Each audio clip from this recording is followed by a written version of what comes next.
Welcome back to Beginner Basics Crochet. Today, we're going to learn how to do back loop only crochet. When would you use back loop only? If a pattern calls for you to work a stitch into the back loop only of the previous stitch, it's important to know exactly what that means. So today, I'm going to show you how to do that. If we look down here, I've went ahead and I've chained 13. So I have 10 plus my 3 turning chain.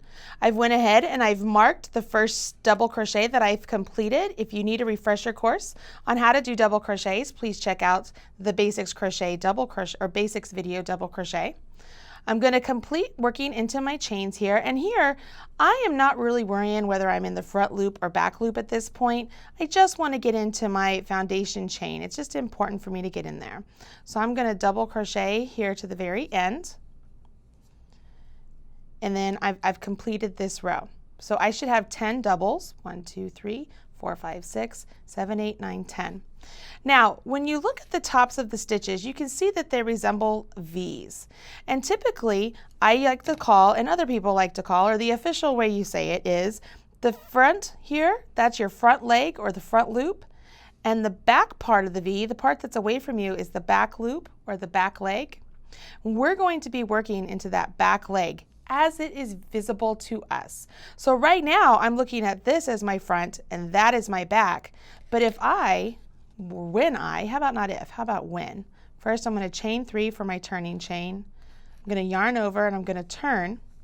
Now what was a front loop to us prior, which was that, is now my back loop or back leg, and that's the one I want to use. So if I wanted to put a double crochet into this stitch, typically if it didn't tell us to do anything otherwise, I'd put it right in that hole, and I have both legs or both loops resting on my hook. But because we're going to do back loop only, I'm actually going to put my hook down the middle between that V and only work my stitch into the back loop of that previous stitch. I'm going to complete my double crochet. And let's say I do that all along the way. I'm just going into the back leg, so I'm just pulling up one strand of the stitch. Does that make sense so far? Yarning over, going into the back leg only, and I'm completing my double crochet. I'm going to do one more, then I'll set it down and I will show you guys what I've got here.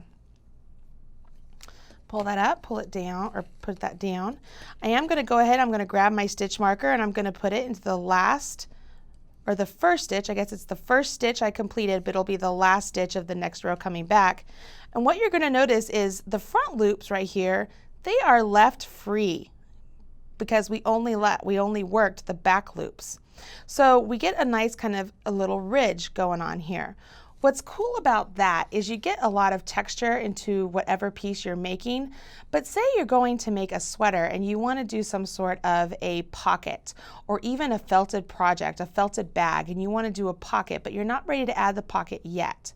You can actually come back later and work into those free loops and create a whole new pattern stitch or something coming off of your garment or your piece or your glove or whatever it is you're going to end up making. Going on, I'm carrying all the way down here with my double crochets to the very end. Here's my marked stitch. Remember, you put your stitch marker through both legs, so now I can see that that's the back leg. Yarn over, pull up a loop, yarn over, draw through 2, and draw through 2. So if I wanted to come back later on, I'll pull that out a little bit, and say I'm like, okay, I want to add some stitches here. I could actually put my hook right into the front leg there and begin adding stitches with a new color yarn or same color yarn or whatever way I need to. And I would do that by joining with a slip stitch and then carrying on. If you need a refresher on how to do a join with a slip stitch, please check out that video on slip stitch join. It is very handy. Now you know how to work through the back loop only. Come back here and check out the video for front loop only.